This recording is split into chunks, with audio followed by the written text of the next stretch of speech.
سبحان اللہ سبحان اللہ۔ کوئی دھرتی اور کوئی طاقت اس کا بال بیکا نہیں کرے۔ لہذا ابھی جس طرح سے آپ نے مداح رسول کو سنا ہے، متحد ہو جائیے اور ناموس رسالت کے لیے بے خوف ہو جائیے، گھبرائیے مت۔ تو آپ اپنے دلوں سے ڈر اور خوف کو نکالیں۔ بریلی کے امام نے تو ہمیں یہ میسج دیا ہے، خوف نہ رکھ رضا ذرا، تو ہے عبد مصطفیٰ۔ اللہ سبحان اللہ۔ عبد مصطفیٰ کو گھبرانا کس بات کا؟ عبد مصطفیٰ کہتے کسے ہیں؟ مصطفیٰ کریم صلی اللہ علیہ وسلم کے غلام۔ خوف نہ رکھ رضا ذرا، تو ہے عبد مصطفیٰ، تیرے لیے امان ہے، تیرے لیے امان ہے۔ اور جانتے ہو اعلیٰ حضرت فاضل بریلوی رضی اللہ تعالیٰ عنہ جب دنیا کے سخت ترین حالات کو دیکھتے اور کوئی آپ کے پاس آ کر یوں کہتا کہ فلاں جگہ بہت بڑے مسائل ہیں، دشمن سر پر سوار ہے، انگریزوں کی حکومت تھی، جگہ جگہ مسلمانوں کے لیے دقتیں تھی، تب 100 سال پہلے امام اہل سنت عاشق صادق یوں پکار کر کہتے تھے، یا رسول اللہ تم ہو حفیظ و مغیث، کیا ہے وہ دشمن خبیث؟ تم ہو حفیظ و مغیث، کیا ہے وہ دشمن خبیث؟ تم ہو تو پھر خوف کیا، تم پہ کروڑوں دو۔ یہ اعلیٰ حضرت نے ہمیں حوصلہ دیا، سبحان اللہ۔ یہ حوصلہ دیا ہے، جب رسول ہمارے ساتھ ہے تو پھر خوف کس بات کا؟ میرے عزیزو، آج میں یہ بات تمہارے سامنے عرض کرنا چاہتا ہوں، دنیا والوں کے پاس بڑی بڑی طاقتیں ہوں گی، بڑی بڑی نعمتیں ان کے پاس ہوں گی، لیکن تمہارے پاس جو ہے اس کا مقابلہ کسی قوم کے پاس نہیں۔ تمہارے پاس جو طاقت ہے وہ میرے مصطفیٰ کریم کی محبت کی طاقت ہے۔ نبی کریم صلی اللہ تعالیٰ علیہ وسلم کی محبت ایسی ہے کہ الحمدللہ ہم 14 صدیوں کے بعد بھی اس کی گرمی اور اس کی تپش ہر سینے میں محسوس کرتے ہیں۔ دیکھا اگرچہ نہیں اس چہرے پاک کو، ملا اگرچہ نہیں ہے اس دست مبارکہ سے، لیکن نہ دیکھ کر کے بھی 1400 سال بعد آنے والا ہر بچہ صرف گنبد خضرا کے نام پہ ہی تڑپ جایا کرتا ہے، مچل جایا کرتا ہے۔ یہ جو لمبی دوری کے باوجود محبتوں کا اثر ہے، پوری دنیا سے میں کہتا ہوں کسی اور کے پاس یہ طاقت آ ہی نہیں سکے گی۔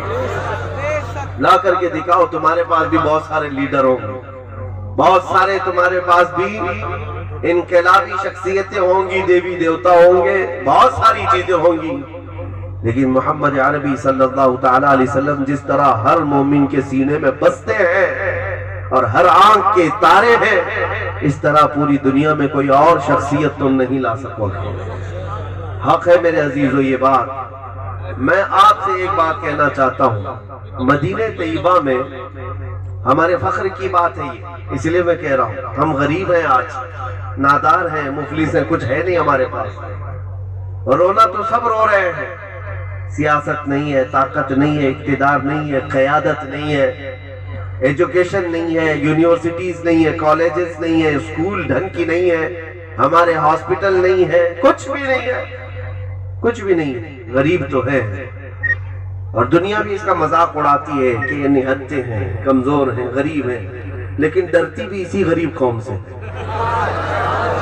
مجھے یہ بات سمجھ میں نہیں آتی، جس کے پاس کچھ نہیں ہے اس سے پوری دنیا کیوں خوفزدہ ہے، کیوں ڈری ہوئی ہے؟ بڑی بڑی طاقتیں تمہارے پاس، پیٹروٹ میزائل تمہارے پاس، نیوکلیائی ہتھیار تمہارے پاس، اور یہ نہتا بیچارہ اس کے پاس سوائے داڑھی اور ٹوپی کے کچھ نہیں ہے، لیکن پوری دنیا خوف زدہ کس بات سے؟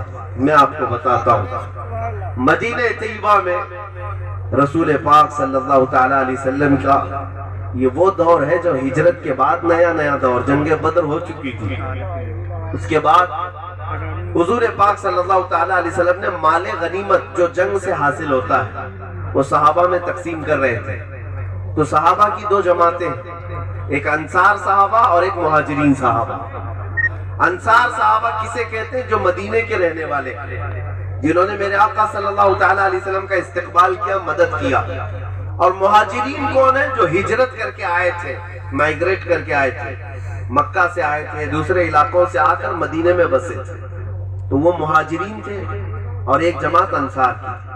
جب مال غنیمت تقسیم ہو رہا تھا تو رسول پاک صلی اللہ تعالی علیہ وسلم نے تھوڑا مال مہاجرین کو زیادہ دے دیا جو مکہ والے تھے، اور مدینے والوں کو مال کم ملا۔ تو انصار صحابہ میں یہ آپس میں چیمی گوئیاں شروع ہو گئی، بات چیت، ارے رسول پاک نے اپنے گاؤں والوں کو مال زیادہ دے دیا، مکہ والوں کو زیادہ دے دیا اور ہم لوگوں کو کم ملا ہے۔ یہ باتیں چلتی چلتی پہنچی سعد ابن معاذ رضی اللہ تعالیٰ عنہ کے پاس، جو سردار تھے۔ حضور پاک صلی اللہ تعالیٰ علیہ وسلم سے کسی نے آ کر کے یہ کہہ دیا کہ یا رسول اللہ، انصار صحابہ کے درمیان ایسی باتیں پھیلی ہیں کہ آپ نے مہاجرین کو مال زیادہ دے دیا، انصار کو کم دیا۔ حضور پاک صلی اللہ تعالیٰ علیہ وسلم نے سب کو جمع کی۔ جو بات میں کہنے جا رہا ہوں توجہ، صحابہ کو جمع کیا، کون سے؟ انصار صحابہ کو۔ اور حضور پاک نے حضرت سعد ابن معاذ سے پوچھا، سعد میں نے سنا ہے تمہاری قوم میرے بارے میں ایسا سوچ رہی ہے کہ میں نے مہاجرین کو اپنے گاؤں والوں کو مال زیادہ دے دیا، تم لوگوں کو مال کم دیا ہے۔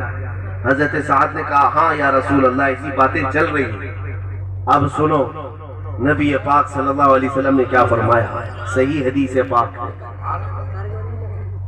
حضور اکرم صلی اللہ تعالیٰ علیہ وسلم ارشاد فرماتے ہیں، اے انصار، کیا تم گمراہ نہیں تھے کہ اللہ نے میرے ذریعے تمہیں ہدایت عطا کی؟ تم بھٹکے ہوئے تھے، تم بے یار و مددگار تھے، کیا اللہ نے میرے ذریعے تمہیں راہ راست نہیں عطا کیا؟ انصار کہنے لگے کہ ہاں یا رسول اللہ، ہمیں ہدایت ملی ہے تو آپ کی بدولت، ہمیں ایمان ملا ہے تو آپ کی بدولت، ہمیں اسلام و قرآن ملا ہے تو آپ کی بدولت۔ رسول پاک صلی اللہ تعالیٰ علیہ وسلم پوچھتے رہے اور اخیر میں یہ فرمایا، اے میرے انصار صحابہ، وہ مہاجرین جو ہجرت کر کے آئے ان کا مدینے میں کوئی گھر نہیں ہے، نئے نئے اسلام میں آئے ہوئے بھی لوگ ہیں، میں نے ان کو مال تھوڑا سا زیادہ اس لیے دے دیا کہ ان کا دل بندھا رہے اور ان کے گھر کا کام کاج چلتا رہے۔ تمہارے تو آلریڈی مدینے میں گھر ہے نا۔ اور اس کے بعد حضور فرماتے ہیں، توجہ، یہی جملہ مجھے کہنا ہے۔ حضور پاک صلی اللہ علیہ وسلم فرماتے ہیں، اے انصار، کیا تم اس بات سے راضی نہیں کہ باقی وہ لوگ سارا مال لے جائیں اور تم اللہ کے رسول کو لے جاؤ؟ سبحان اللہ، سبحان اللہ، بہت واہ بھائی۔ وہ لوگ سارا مال لے جائیں اور تم اللہ کے رسول کو لے جاؤ۔ انصار صحابہ کہتے ہیں، اس ایک جملے نے ہمیں اتنا رلا دیا کہ ہماری داڑیاں بھیگ گئی تھی۔ اللہ اکبر۔ پھر اس کے بعد جو تقسیم ہوئی تھی، انصار صحابہ کہتے ہیں ہمیں وہ چھوٹے سے مال کی بھی ضرورت محسوس نہیں ہوتی، ہم نے یہ سوچا کہ یہ بھی مہاجرین کو دے دیا جائے جب رسول ہمارے پاس ہے۔ سبحان اللہ، نعرہ تکبیر، نعرہ رسالت۔ میرے عزیزوں، اہل سنت کانفرنس، ناموں سے رسالت کانفرنس۔ سبحان اللہ، سبحان اللہ۔ یہ میں نے حدیث اس لیے عرض کی کہ جب دنیا پیسوں پر اتراتی ہے، طاقت پر اتراتی ہے، مال و دولت کی کثرت پر اتراتی ہے اور اپنی سیاست اور اقتدار پر گھمنڈ کرتی ہے، تو اے غیور مسلمانوں، اگرچہ تمہاری جھولی میں ایک ٹکڑا بھی نہ ہو لیکن نروس ہونے کی ضرورت نہیں۔ تم بابانگے دہل اعلان کر کے کہو، دنیا والوں تم ساری دنیا لے جاؤ، مجھے مکین گنبد خضرا کافی ہے۔ سبحان اللہ، سبحان اللہ۔ میرے پاس آمینہ کا لال ہے جو پوری کائنات کا شہنشاہ ہے، پوری کائنات کا آقا و مولا ہے۔ وہ رسول اگر ہمارے ساتھ ہے تو بس کافی ہے۔ آج میں آپ سے یہی کہنا چاہتا ہوں، سب لٹ جانے کے بعد بھی ٹینشن کی ضرورت نہیں، رسول ہمارے ساتھ ہے۔ نبی پاک صلی اللہ تعالیٰ علیہ وسلم سے وفاداری کرو گے یا نہیں کرو گے؟ کوئی حضور سے غداری کرتا ہے؟ نبی پاک صلی اللہ تعالیٰ علیہ وسلم سے بے وفائی کرو گے؟ ہرگز نہیں۔ تو جب تمہارا رشتہ حضور سے ایسا ہے کہ تم حضور پاک صلی اللہ تعالیٰ علیہ وسلم سے محبت کرتے ہو، تو ایک بات میں بتاتا ہوں، توجہ، حضور سے محبت ہے نا؟ سچ کہہ رہا ہوں؟ نبی پاک صلی اللہ تعالی علیہ وسلم کا نام آتا ہے، انگوٹھے چوم کر کے آنکھوں سے لگاتے ہو؟ یہی معمول ہے آپ کے ہاں؟ جب حضور کا نام آ جائے کھڑے ہو کر سلام بھی پڑھتے ہو؟ اگر کوئی درود کا حکم دے تو محبت سے درود پڑھتے ہو؟ یہ سب تمہارا رشتہ ہے نا حضور سے محبت کا۔ اچھا ایک بات میں یہ بھی کہوں، دل پر ہاتھ رکھ کر کے پوچھنا، تمہارا دل یہ بھی کہے گا حضور سے کمال کی جسے محبت ہے اسے حضور کو دیکھنے کی تڑپ بھی ہوتی ہے، انہیں ان کی زیارت کی طلب ہے یا نہیں ہے؟ تم کیوں محبت کرتے ہو حضور سے؟ ایک مسئلے کا حل بتا دیتا ہوں، تم کیوں محبت کرتے ہو حضور پاک صلی اللہ علیہ وسلم؟ اتنا کیوں چاہتے ہو حضور سے؟ ارے میاں کمال کی بات ہے نا، دنیا لیلا کو چاہ رہی ہے، مجنون کو چاہ رہی ہے، معشوق کو چاہ رہی ہے، محبوب کو چاہ رہی ہے، تم تو کائنات کے آقا و مولا مکین گنبد خضرا سے محبت کر رہے ہو، کیوں محبت کر رہے ہو؟ میں آج آپ کو بتاؤں، اگر میں یہ سوال کروں تو ہو سکتا ہے بہت سارے لوگ یہ کہے کہ میرے ایمان کی یہ علامت ہے اس لیے محبت کر رہا ہوں، صحیح ہے؟ میرے آخرت کی کامیابی ہے اس لیے محبت کر رہا ہوں، میری قبر میں آنے والے اس لیے محبت کر رہا ہوں، مجھے حشر میں بخشوانے والے اس لیے محبت کر رہا ہوں، جنت میں لے جانے والے اس لیے محبت کر رہا ہوں۔ یہی جواب ہے نا، تم حضور سے اس لیے محبت کر رہے ہیں۔ مگر ایک عاشق صادق ملا جامی سے پوچھا گیا کیوں محبت کرتا ہے حضور سے؟ کیا جواب دیتے ہیں؟ فرماتے ہیں نادان تیری حیثیت کیا ہے محبت کرنے کی؟ رسول تجھ سے محبت کرتے ہیں اس لیے تو ان سے محبت کرتا ہے۔ سبحان اللہ سبحان اللہ، زندہ باد۔ ہماری اپنی حیثیت نہیں ہے، ہماری اپنی حیثیت نہیں ہے کہ حضور سے محبت کرتے ہیں۔ ہم جو آج حضور سے محبت کرتے ہیں وہ اس لیے کہ رسول ہم سے، الحمدللہ اس بات پر فخر کرو اے سنی مسلمانوں کہ رسول تم سے محبت کرتے اس لیے تم چاہ کر کے ان کا نام لیتے ہو۔ چہل پہل میں اور حضور پاک صلی اللہ تعالیٰ علیہ وسلم کی محبت میں مچل مچل کر کے جو نام لیتے ہو وہ یوں ہی نہیں، جس سے رسول محبت نہیں کرتے پوری زندگی بھر اس کی زبان پر اپنا نام بھی آنے نہیں دیتے۔ ہاں ایسے منافقین بھی ہیں، غدار بھی ہیں، وہ تو رسول سے محبت نہیں کرنے کی بات کرتے ہیں، ان کی حیثیت کیا ہے محبت کرنے نہیں کرنے کی؟ یہ سمجھ لو کہ رسول ان کو نہیں چاہتے۔ تو آج اس بات پر فخر کرو گے نا کہ حضور سے ہمیں محبت ہے، اس کا مطلب ہی یہ ہے کہ رسول ہم سے، ہاں میرے عزیزو اگر رسول تم سے محبت نہیں کر رہے ہوتے تو تمہاری اتنی جرأت بھی نہیں تھی کہ ان کا نام لیتے، اتنی تمہارے اندر توفیق بھی نہیں ہوتی کہ حضور صلی اللہ تعالیٰ علیہ وسلم کا ذکر سنتے۔ حضور تم سے محبت کر رہے ہیں، اور اسی لیے کہا گیا ہے کہ جب کبھی تمہارے گھر میں خوشیاں آتی ہیں، ایک عاشق رسول کی بات ہے، مومن صادق کی، خوشیاں آتی ہیں تو بزرگوں نے فرمایا اس وقت تم خوش ہو جاتے ہو جب رسول تمہاری طرف دیکھ کر مسکراتے۔ یہ بھی کتنی بڑی بات ہے، رسول پاک صلی اللہ تعالیٰ علیہ وسلم اگر خوش ہو جائے تو مولا تمہارے گھروں میں خوشیاں بھیجتا ہے۔ تو یہ ہمارا گہرا رشتہ ہے اس رسول پاک سے۔ آج میں اسی بات کو دہرانے آیا ہوں، تم اس بات پر فخر کرو کہ اللہ کے نبی تم سے محبت کرتے ہیں، تمہیں اپنے غلاموں میں رکھا ہے، تمہیں اپنے چاہنے والوں میں بسایا ہے۔ لیکن اس بات پر اگر قائم رہنا ہے تو کمال سے ٹوٹ کر کے ان سے محبت ہی کرتے رہو، دغا بازی مت کرو، غداری مت کرو، اس راستے کو چھوڑ کر بھٹک مت جانا، غیروں کی پیروی کرتے ہوئے دنیا داروں کے پیچھے مت چل جانا۔ نبی پاک صلی اللہ تعالیٰ علیہ وسلم نے اگر تمہیں اپنی محفل میں بٹھایا ہے تو بیٹھنے کی لاج بھی رکھنا کہ رسول پاک نے مجھے بٹھایا ہے۔ اے سنی مسلمانوں، نبی محترم صلی اللہ تعالیٰ علیہ وسلم جس سے محبت کرے اس کا حال کیا ہوتا ہے؟ اللہ اکبر۔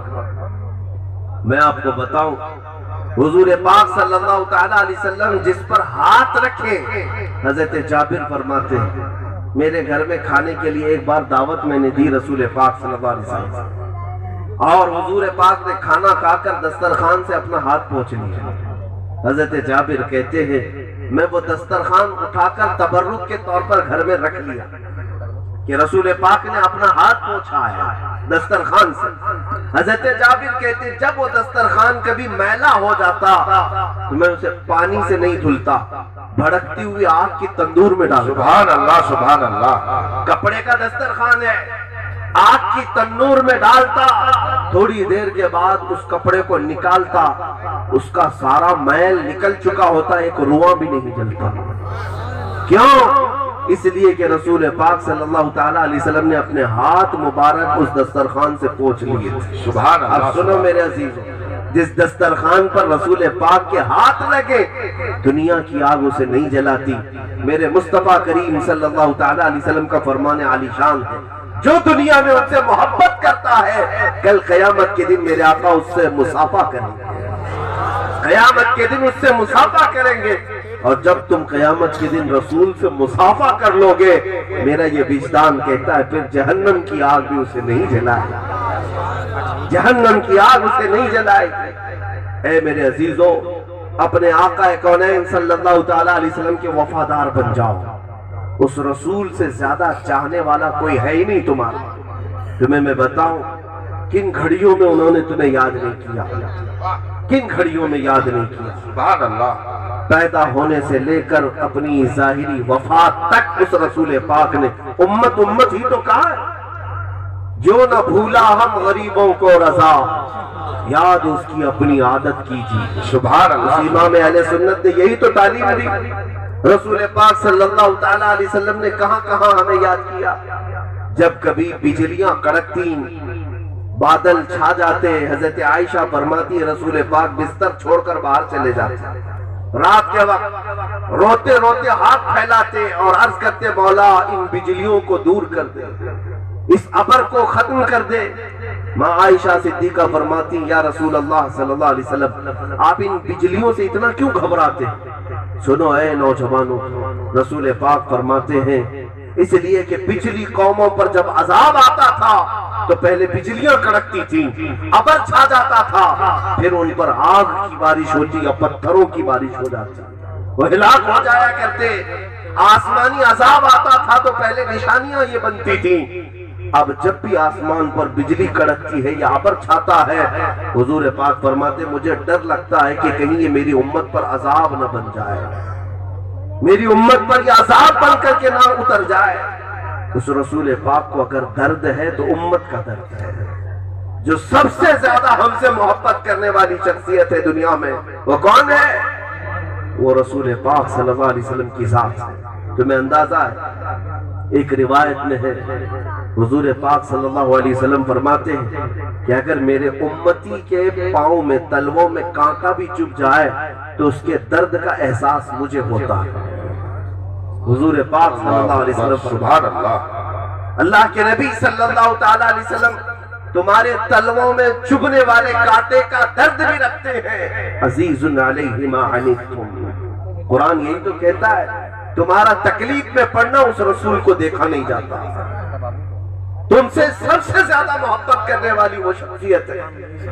اس تو آج تو المیہ ہے، ہم ان کے پیچھے چل پڑے جو ہمیں چاہتے بھی نہیں، وہ ہمیں دھکے دے دے کر کے باہر کرتے ہیں، پھر بھی تم ان کی جی حضوری میں لگے ہوئے ہو۔ اور جو رسول بیٹھتے اٹھتے سوتے رب حب لی امتی کہتے رہے، یہ نوجوان ان کے پیچھے کیوں نہیں جاتا؟ اس رسول سے وفا کیوں نہیں کرتا؟ اس رسول کے طریقے پر کیوں نہیں آتا؟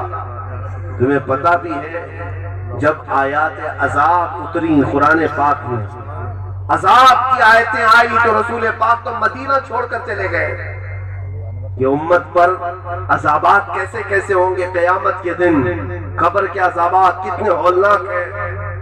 رسول پاک صلی اللہ تعالیٰ علیہ وسلم سر سجدے میں رکھ کر کثرت سے روتے رہے، کثرت سے روتے رہے۔ اسی کو تو میرے امام اہل سنت فاضل بریلوی نے فرمایا اللہ کیا جہنم اب بھی نہ سرد ہوگا، رو رو کے مصطفیٰ نے دریا بہا دیے۔ سبحان اللہ سبحان اللہ۔ کس کے لیے روئے؟ کیا ان کے گناہ تھے؟ کیا ان کے عیب تھے؟ ان کی خطائیں تھی؟ کس بات پر روتے تھے میرے آقا؟ صرف یہ غریب امت کے لیے روتے تھے، ہم غریبوں کے لیے رویا کرتے تھے۔ تمہیں اندازہ بھی ہے میرے عزیزوں تم نے رسول کے لیے کتنی راتیں روئی، کتنی مرتبہ کھڑے ہو کر حضور کو یاد کیا، تمہاری آنکھیں کب آخر مرتبہ بھیگی تھی اور کس کے لیے بھیگی تھی تمہیں پتا بھی ہے؟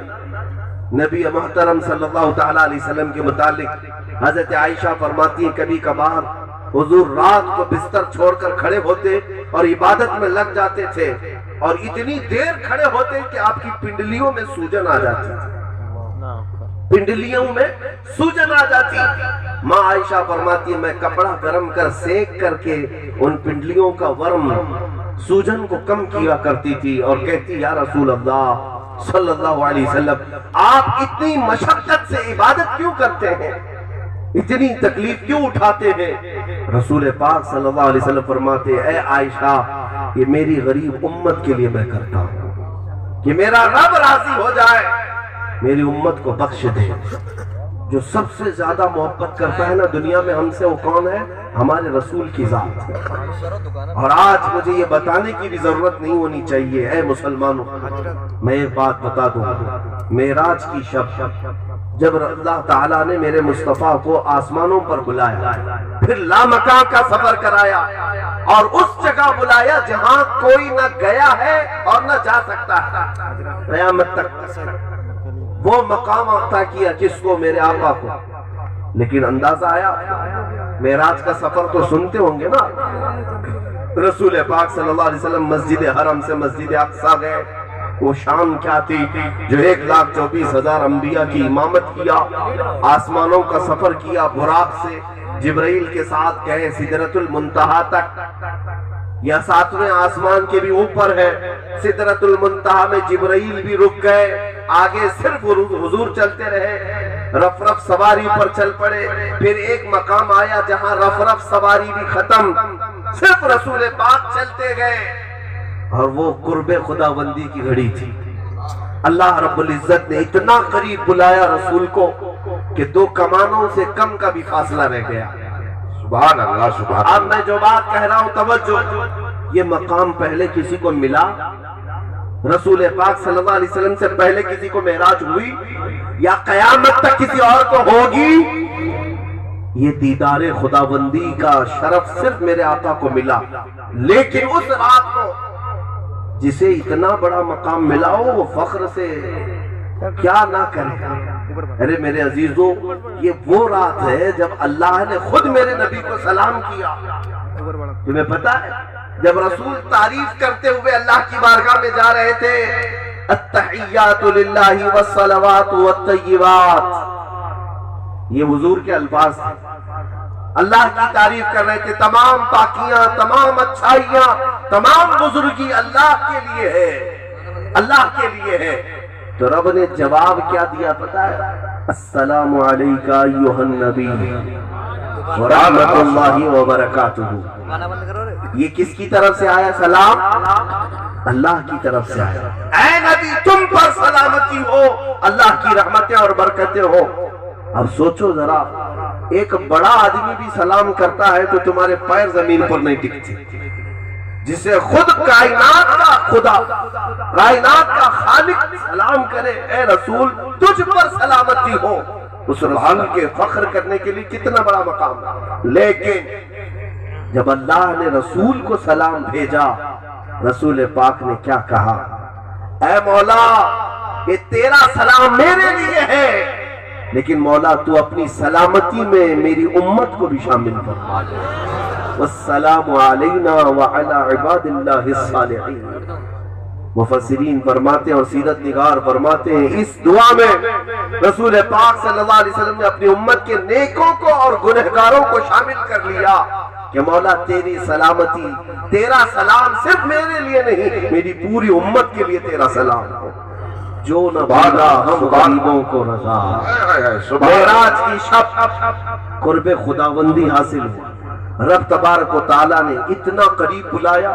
حضور فرماتے ہیں میرے سینے پر اللہ رب العزت نے اپنا دست قدرت رکھا جس کی ٹھنڈک میں نے محسوس کی، اور پھر مجھ سے زمین کی ساری چیزیں واہ ہو گئی، کشادہ ہو گئی، کھل گئی۔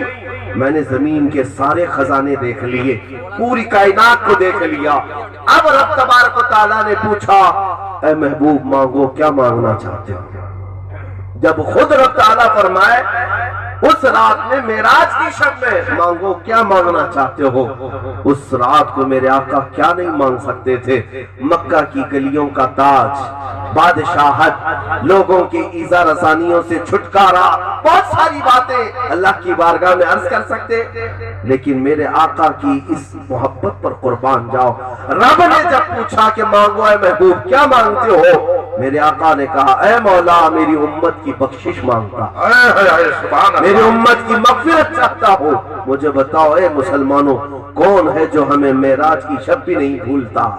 کون ہے جو اپنی ماں کی گود میں بھی ہمیں فراموش نہیں کرتا، اپنی جوانی میں نہیں بھولتا، اپنی عبادتوں میں نہیں بھولتا، معراج کی شب نہیں بھولتا؟ یہاں تک کہ میں تمہیں بتاؤں،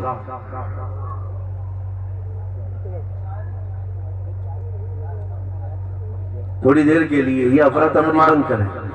انجمن ازہری کے تمامی